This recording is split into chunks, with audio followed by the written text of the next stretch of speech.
Welcome to Friday. Welcome to the Week in Review, where we get together and figure out what happened this week and what it all means. My name is Bill Radke, and I'm happy to have on my panel of super journalists, Chase Burns, editor of The Stranger. Welcome back, Chase. Good to see you.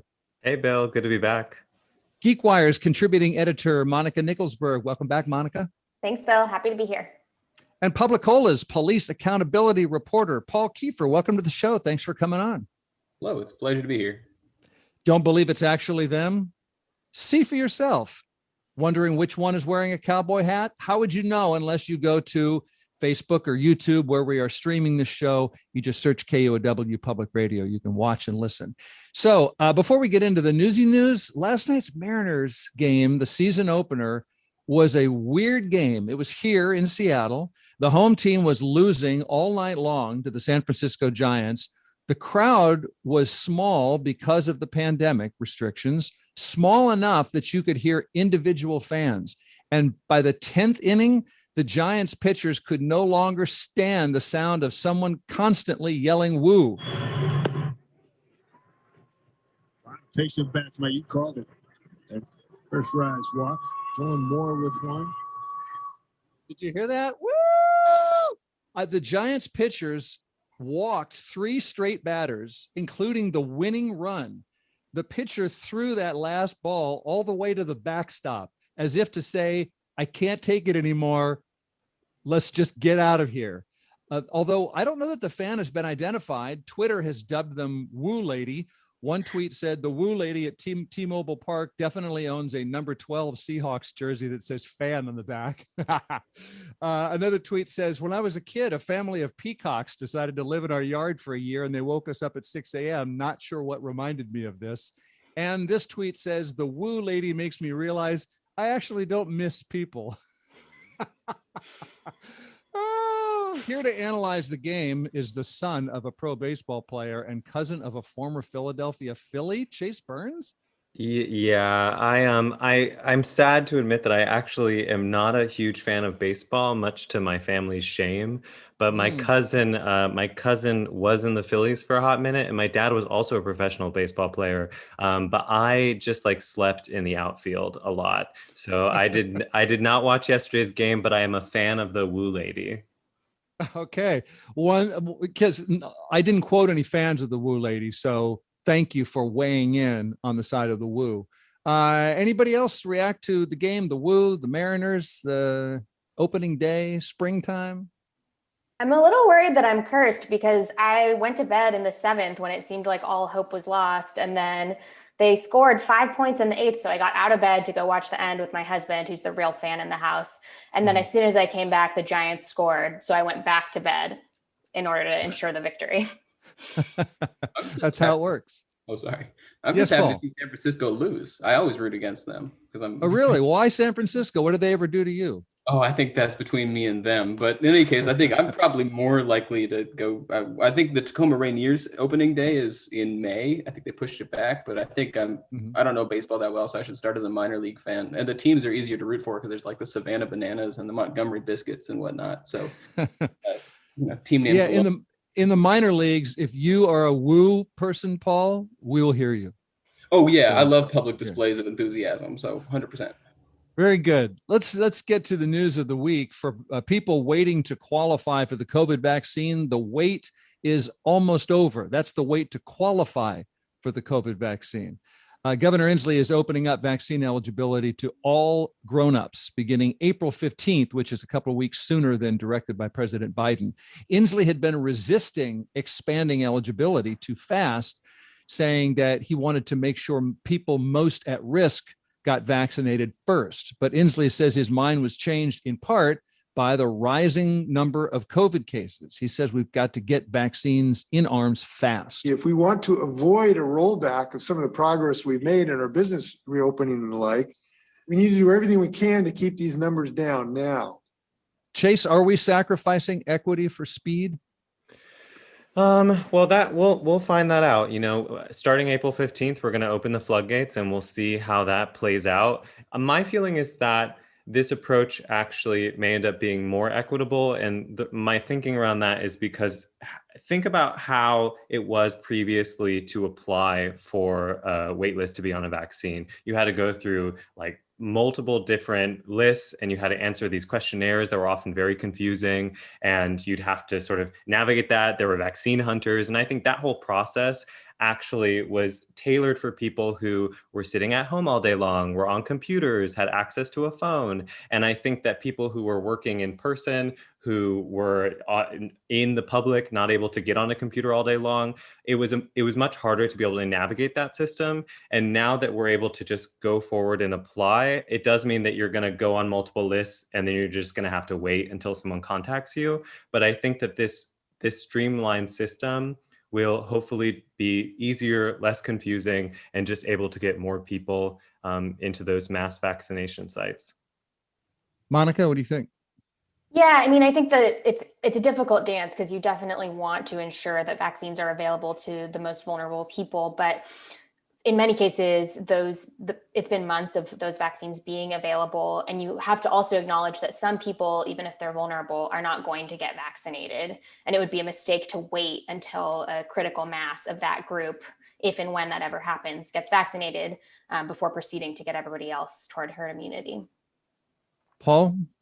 I think one of the big question marks, I mean, there are almost certainly going to be shortages because demand will outstrip supply. One of the big question marks is whether we're going to be able to vaccinate people in prisons and jails on pace. I know that Columbia Legal Services filed a class action lawsuit within the past week demanding the vaccine be made available immediately to everyone incarcerated in Washington, because at the moment, the infection rates in prisons are like 8 times higher than the general population. They say that refusing to do so would violate the constitutional ban on cruel and unusual punishment. But if there's a giant rush for vaccines, will there be a supply, enough supply available to make sure that everyone in prisons and jails can get vaccinated? In King County, the King County jail downtown saw a record-breaking spike in cases last week, and they're going to start vaccine clinics on April 6th. But that it's a vulnerable population that needs to be that still needs to be prioritized and hasn't been yet. So Yakima's getting Washington's first federal mass vaccination site. Would it be wrong for me to drive there from Seattle? Are those supposed to be the Yakima area's vaccines, or is it game on? Do you have any other, that or other qualms or like puzzles? There are two minds about that. And bear in mind that my source on this is in Louisiana. So take it with a grain of salt. But in some cases, people might say, in say rural Southwest or Eastern Washington, where vaccination rates are a lot lower, even for people over 65, you could say that it's good to get people going out there to take unused vaccines because it means those counties will still keep on getting the same number of doses. On the other hand, if the delay in vaccinations in Southwest or Eastern Washington is because of unequal access, streamlining the process might address those problems. And then, having a bunch of people come in from Metro Seattle wouldn't help encourage people to take advantage of the new streamlined process. So, I think it could go either way, but there are reasons to be concerned. And then in some cases, there are reasons to think thus far, vaccine tourism hasn't been a massive problem. And I think that people need to sort of assess their own risk. And we've had this whole conversation about cheaters that has been, an important conversation to have, but also kind of an irritating conversation to have because we don't know why exactly that person was going to sort of cheat the line or whatever. And I'm hoping that when we get to April 15th, that a lot of these conversations we've been having, we'll just be able to let go of and just be able to focus on the fact that we need everyone to get vaccinated. We need it to get to a certain threshold so that we can have herd immunity. And I think that we've been having these real difficult conversations lately about which essential worker is more of an essential worker. Is a janitor more of an essential worker, or is it a school teacher? And I think that those conversations have been hurtful for a lot of people and for a lot of essential workers. And so I'm hoping that we can just move forward and focus collectively on let's just get everyone vaccinated. And, like Inslee said, the cases are going up, and they're often going up in really young people and people that are like 18 to 24. And so maybe it will help to actually vaccinate more young people to sort of stop that spread. Obviously, we don't know everything about how the virus spreads once you have a vaccine, but we will have more data once we try this test out.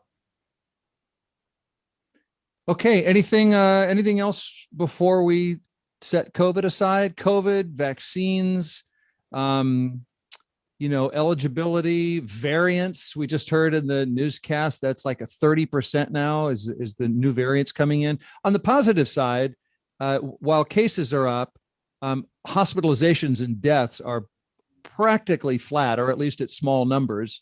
So it's not all doom and gloom, but and for some people who are going to finally get access, it's springtime. Anything to add to vaccines, or are we done? I'll just say that I think I've had COVID like 25 times during this whole process. Every time I have any sort of body ache, I'm like, you know what, that's COVID. So I'm excited to get vaccinated fully and be like, okay, it's not COVID. I mean, theoretically, there's a small percentage that it still could be after I get vaccinated, but we're just going to put that out of mind. I mean, I'd love 25 times. Yes, Paul. Well, I'd love not to suffocate to death, but I'm also excited to get a sticker. So, that's a bonus. Yes, I wish that for you.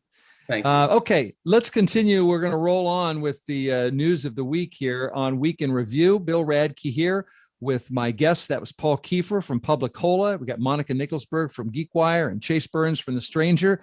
And we're going to talk recall when we come right back.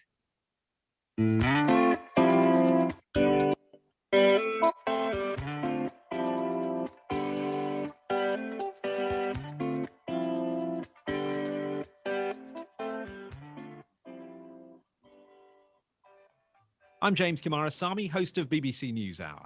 Coming up today, a BBC investigation into a massacre in Ethiopia's northern Tigray region, the refugees fleeing airstrikes along Myanmar's border with Thailand, and the impact of COVID on Hungary's efforts to boost its birth rate. You'll hear those stories and more during BBC NewsHour, which begins this afternoon at 1 o'clock. Support for KUOW comes from Archbright, offering virtual training on supervision, management, communication, and collaboration.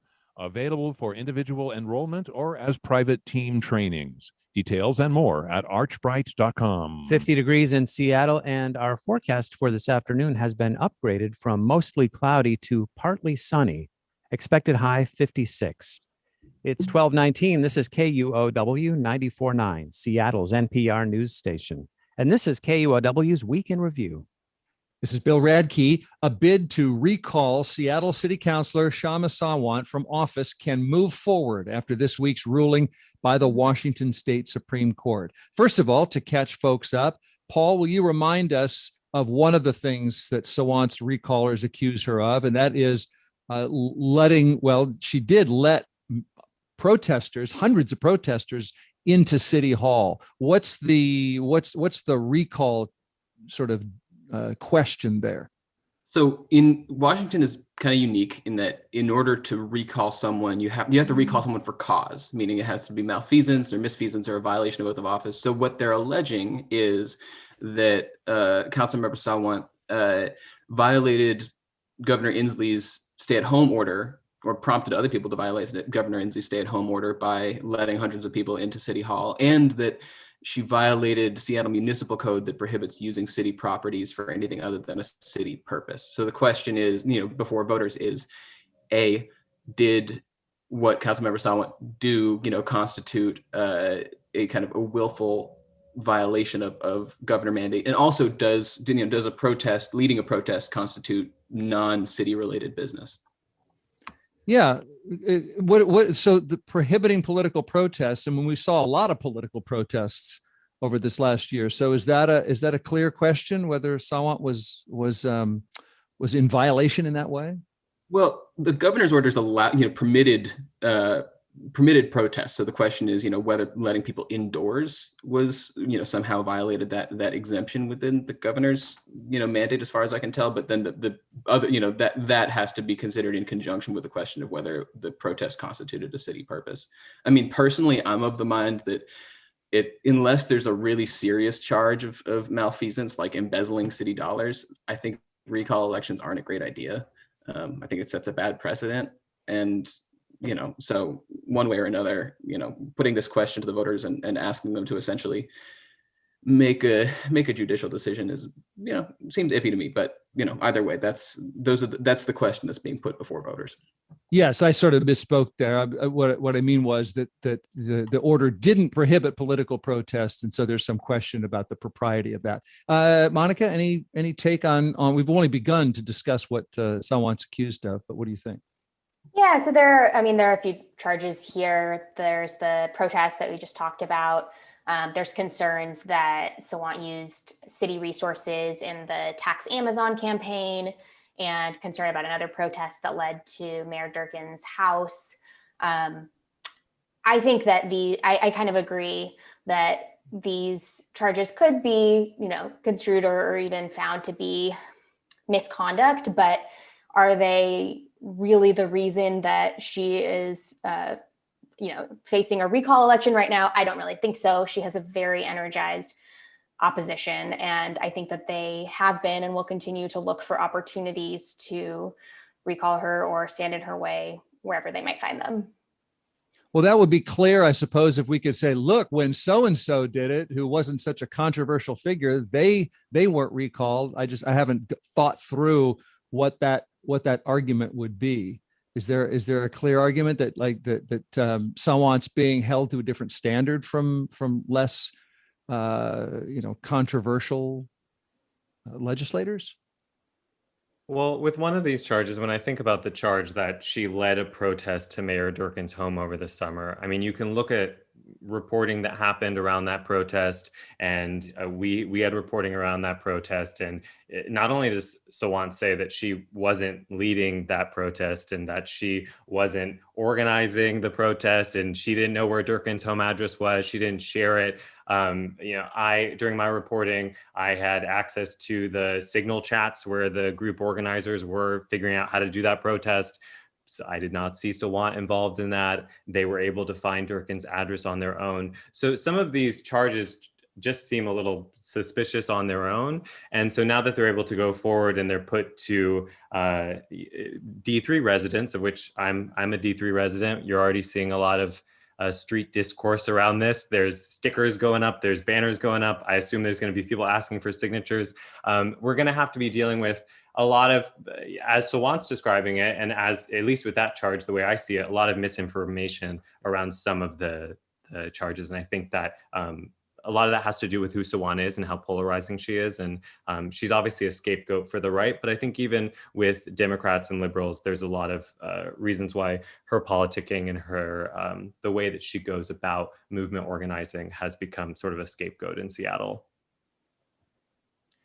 Can you tell, I mean, Sawant was reelected not that long ago. Can you tell how District 3 voters feel about her and the recall election? And I guess I'm asking for a prediction. I'm asking you to speak on behalf of the entire district in which you reside. Look, I've been in my apartment for most of this year, but I will gladly speak for all of D3. No, what we can tell based on just the numbers so far is that like the Recall Sawant campaign has raised almost $300,000 at last count. And then you could compare that to the Sawant Solidarity campaign, which is in defense of Sawant, and they've raised a little over 400,000, so a little bit more money there.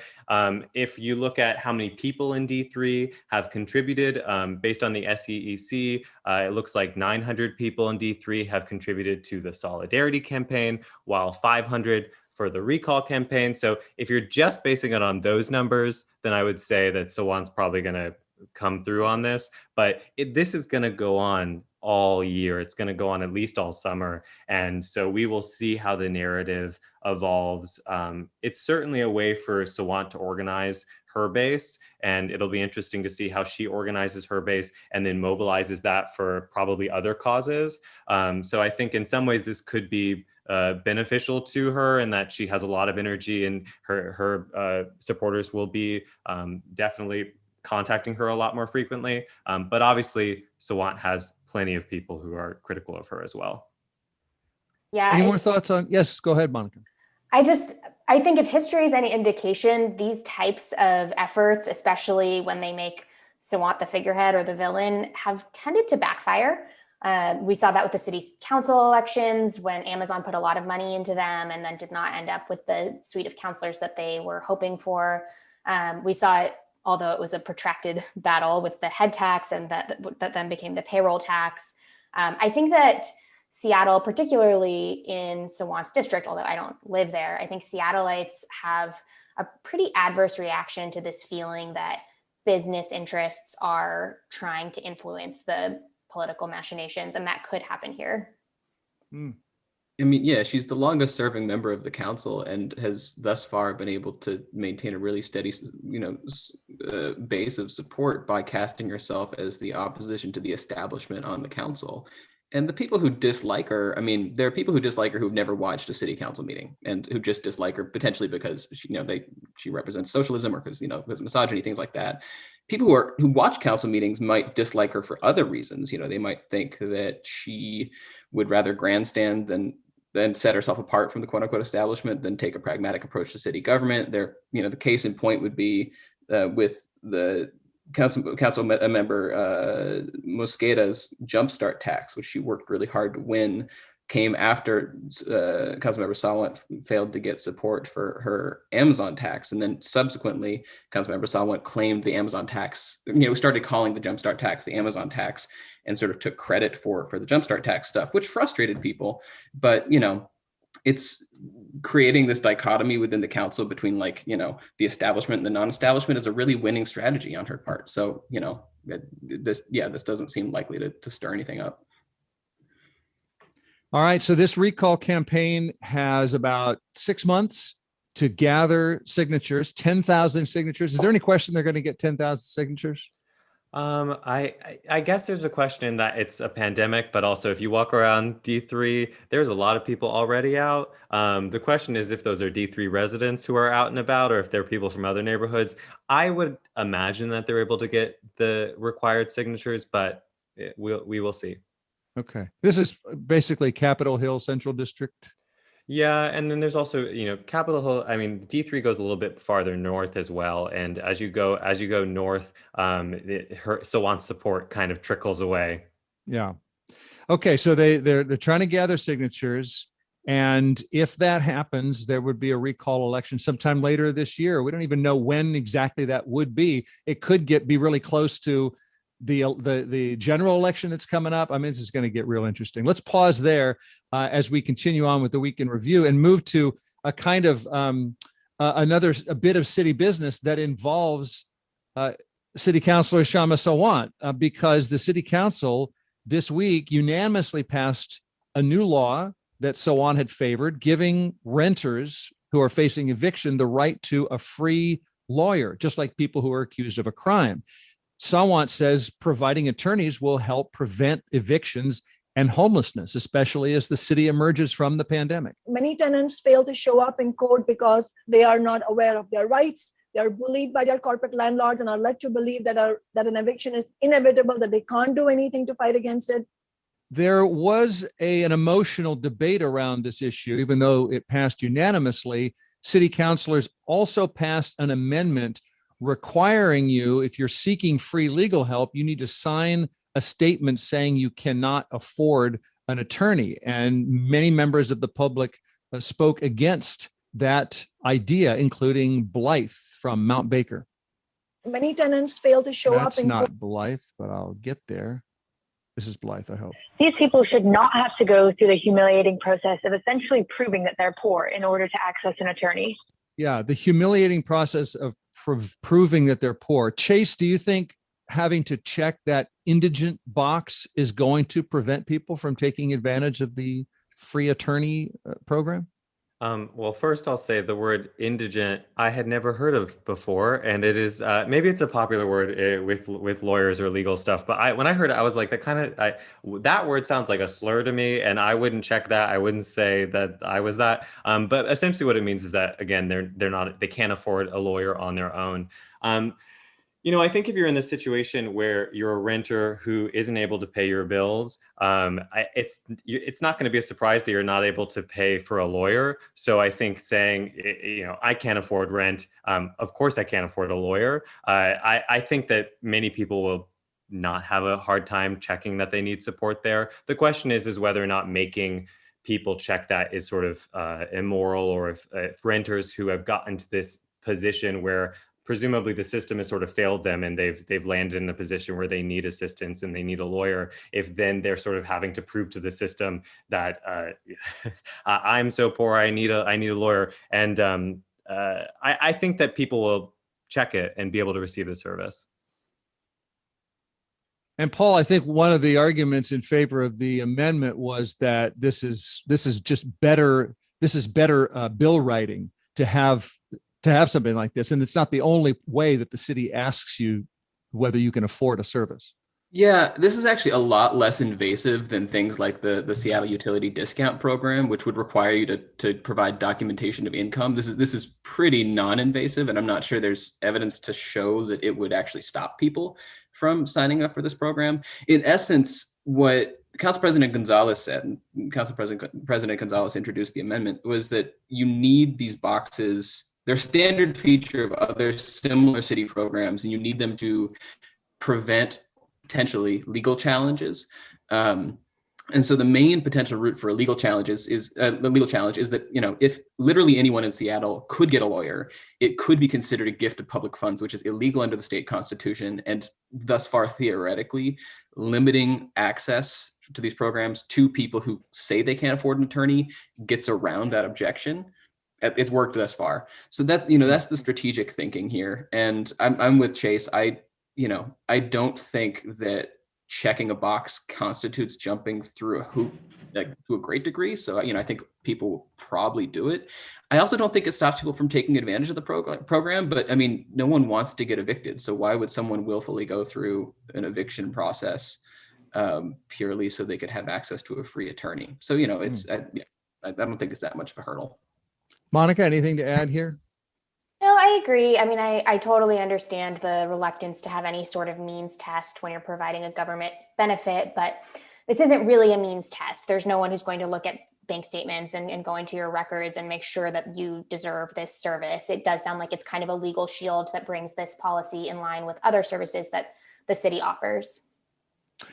The bill does have some small landlords, and this is not the first time we've heard this concern, small landlords saying this is going to hurt our ability to operate in Seattle when you add in one landlord restriction after another. Angie Gerald testified to the city council earlier this month. You are creating a Seattle rental environment that is far more corporate and favorable for deep-pocketed investors. Do renters still have to pay the back rent to the landlords, right? It's just that we have more rental assistance to do that? Yeah, it's a moratorium. So at a certain point, all that backlog rent is going to be due. And so whenever these moratoriums are extended, I think that is a big win for renters. But also we have to remember that is still due. And we're going to see this sort of cascade of evictions, as housing advocates have been putting it, on a local level, on a state level, on a national level, because again, rent is still due. So this clots the bleeding in a way, but it doesn't exactly solve the problem. And Inslee's eviction moratorium does require landlords to offer tenants a repayment plan. And theoretically, the goal of putting, giving people an attorney during eviction process is to slow things down so they could potentially access, like Chase said, rental assistance. But the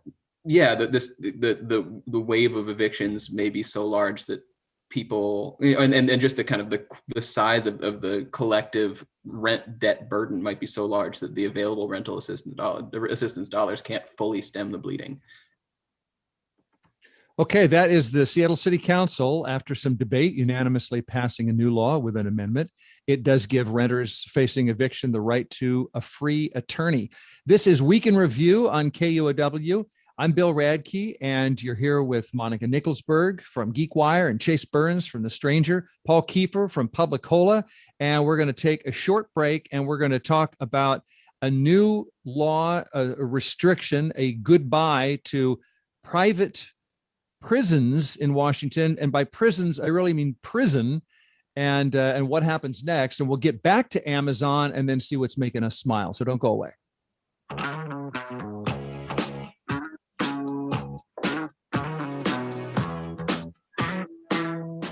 94.9 KUOW Seattle. It's 12:36. Week in Review will continue in a moment. In national news this hour, one suspect and one police officer are dead after an attack outside the Capitol building in Washington, D.C. We are following that story and we'll bring you up to date on that in your top of the hour newscast, which is just about 23 minutes away. Support for KUOW comes from United Way of King County, presenting Eat, Drink, and Be Generous, a virtual event series featuring wine tasting and apps in May with Shay Frechette and Donna Mahdi on May 8th. More at uwkc.org/be generous. 52 degrees in Seattle. We are expecting a partly sunny afternoon with a high of 56. 94.9 KUOW, Seattle's NPR news station.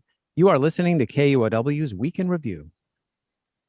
Continuing in the news here this week, the days of for-profit prisons in Washington state are numbered because this week the Washington legislature passed a bill effectively ending contracts with private prison companies.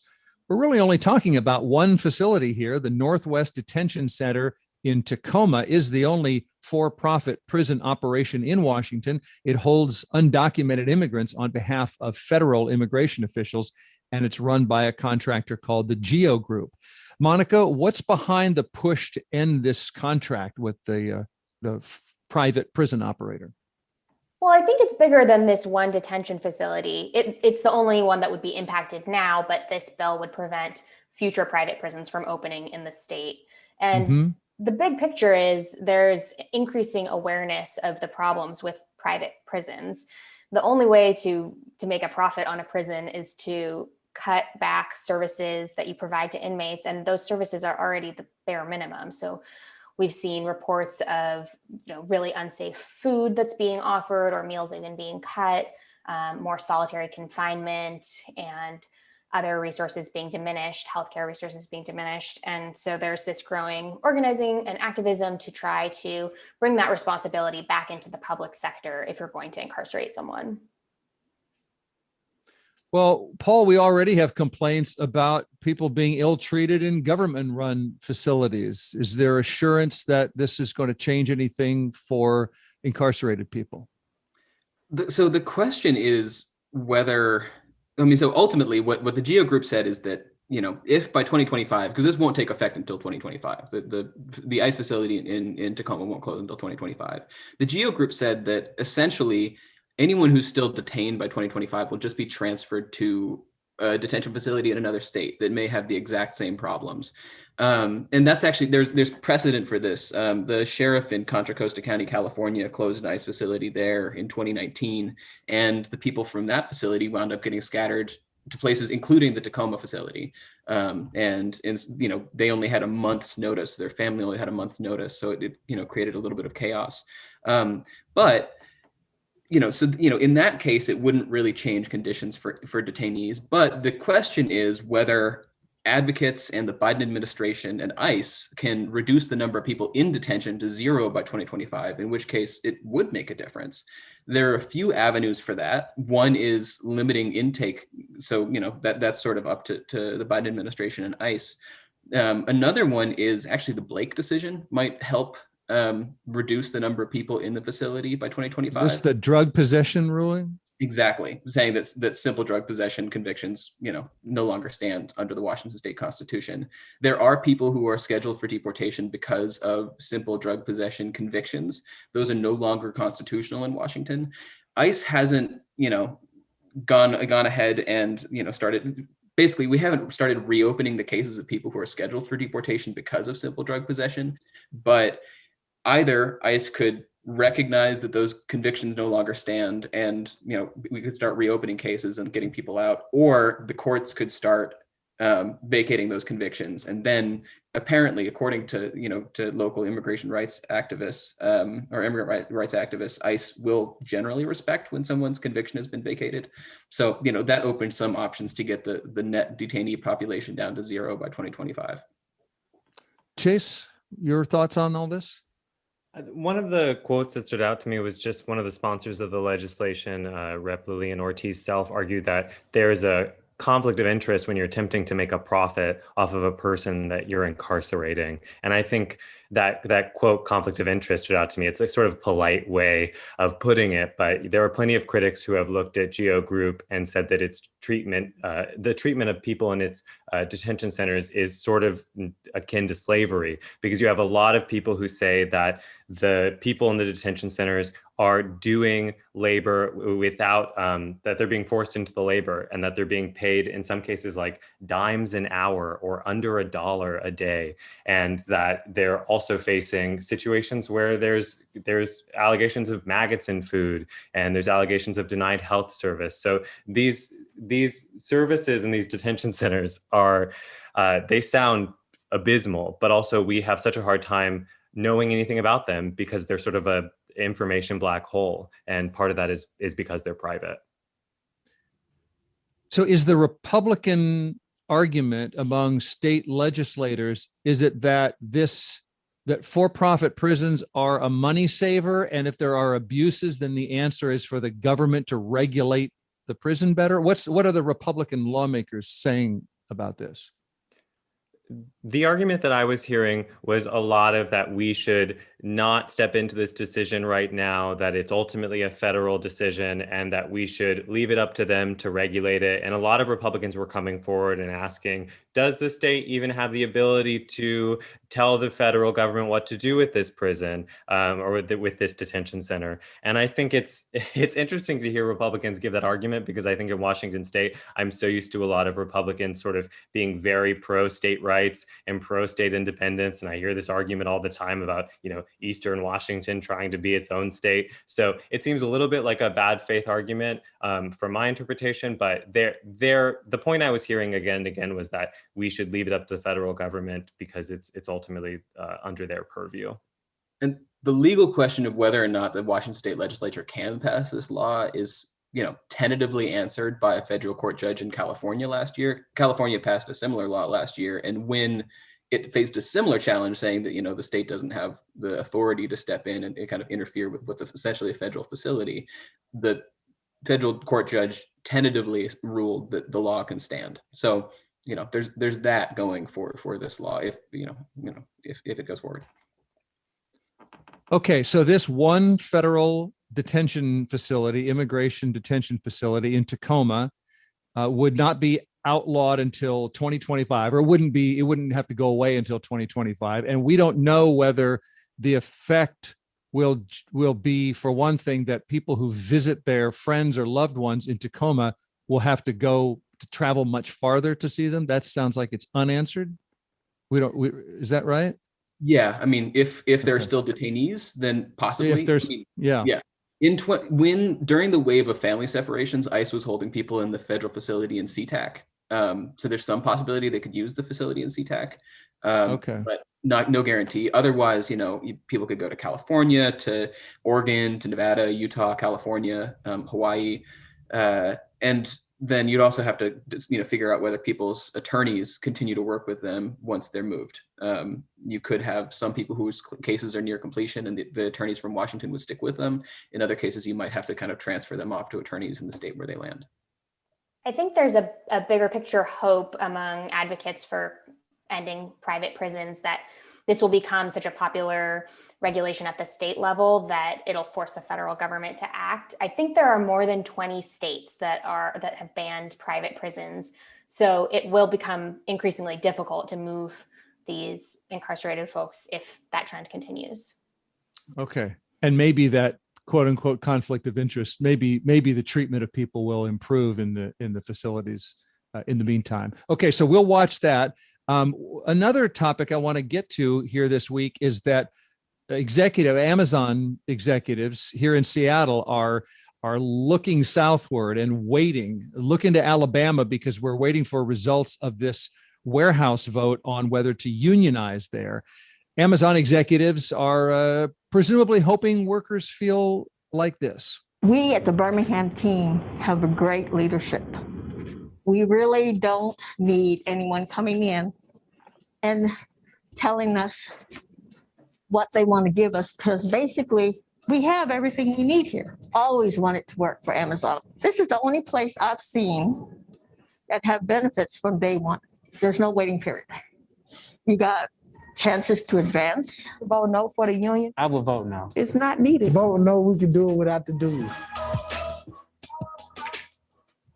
We can do it without the dues. That's an ad by Amazon that was banned from the streaming platform Twitch back in February. Monica, do you know why that ad was banned?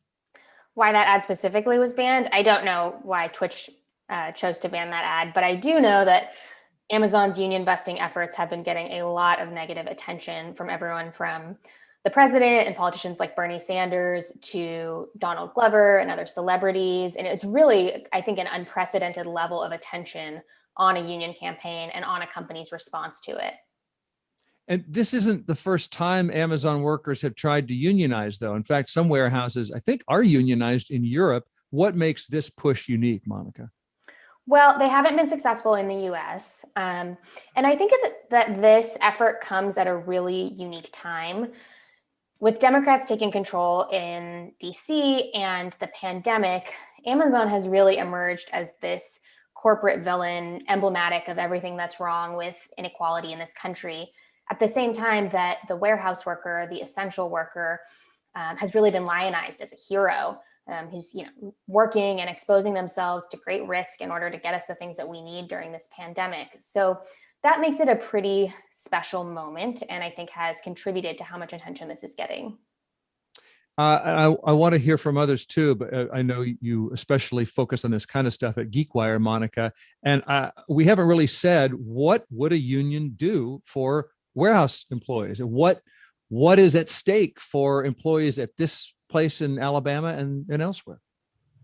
It's a good question, because Amazon would say nothing. They would say, we already pay $15 an hour at a minimum. We offer healthcare and other benefits to our workers. These are some of the best jobs that people can get in these areas where the warehouses are located.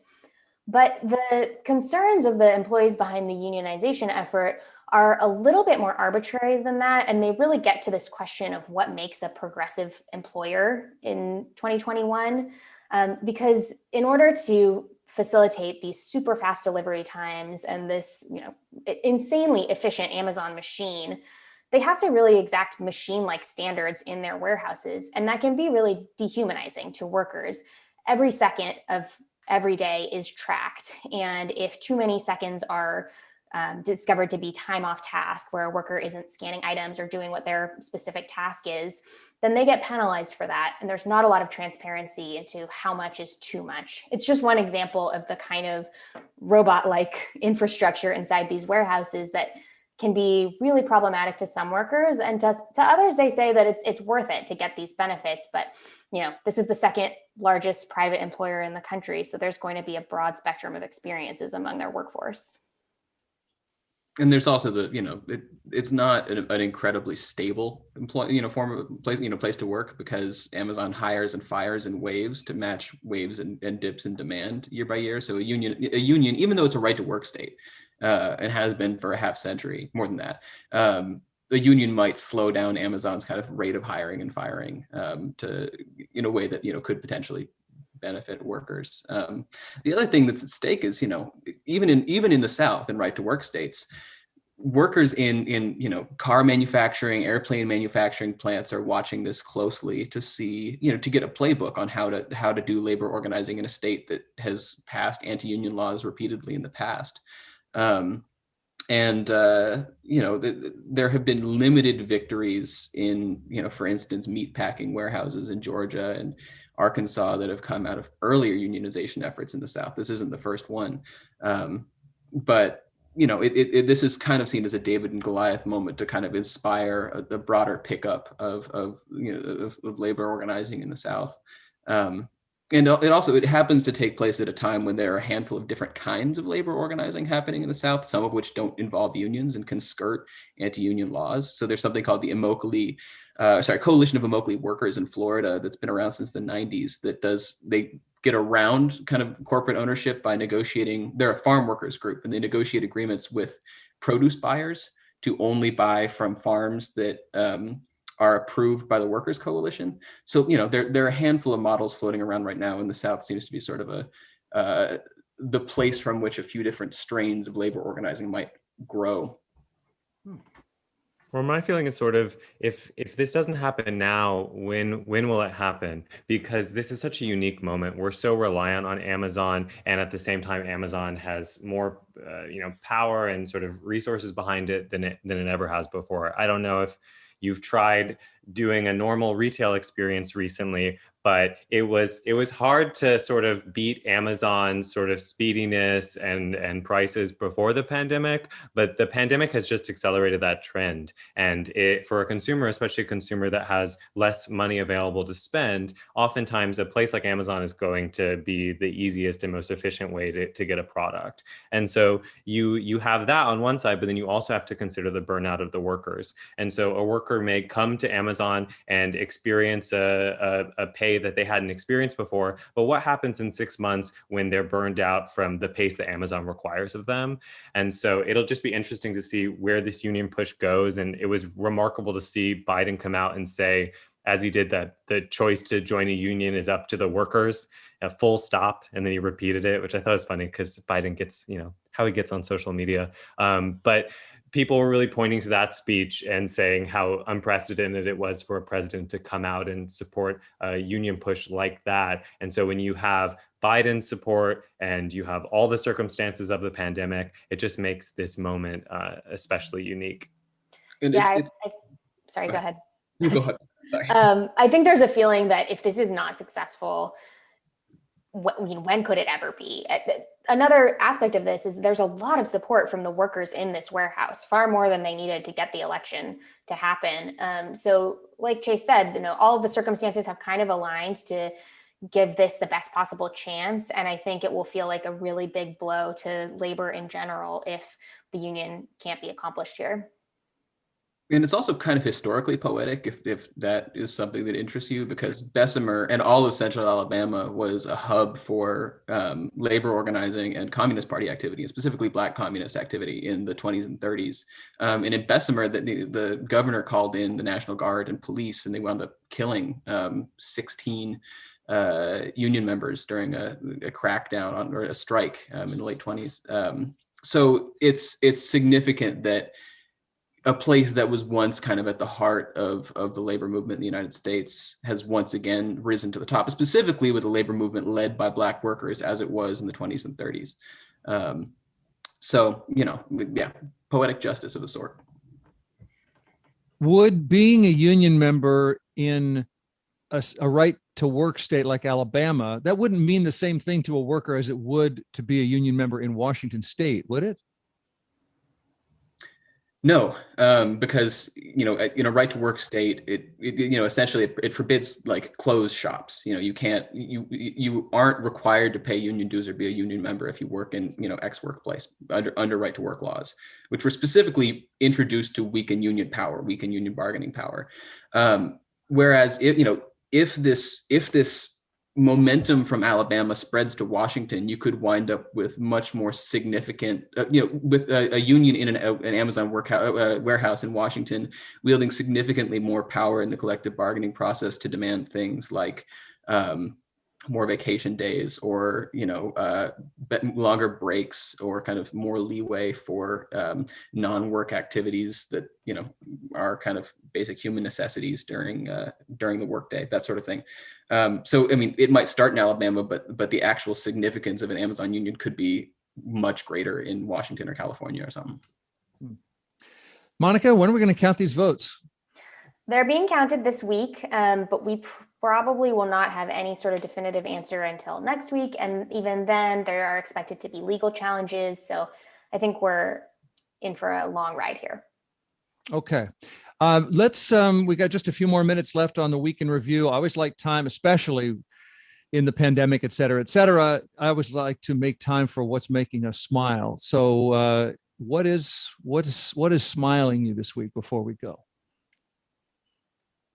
I can start with the corny answer, and I don't like being corny, but spring I makes know me. that. I know. But I appreciate it more when you are even the slightest bit corny. I think it's even sweeter. Go on, please. Thanks, Bill. Well, I will give the corny answer of saying that I am still so blown away by a spring in Seattle. It is just like the sun all of a sudden coming out and the flowers. I lived in the Midwest before this, and you have like a few days of spring, but here it's like the flowers are kind of frightening how big they are. And I'm very into just like going on walks lately. It's very nice.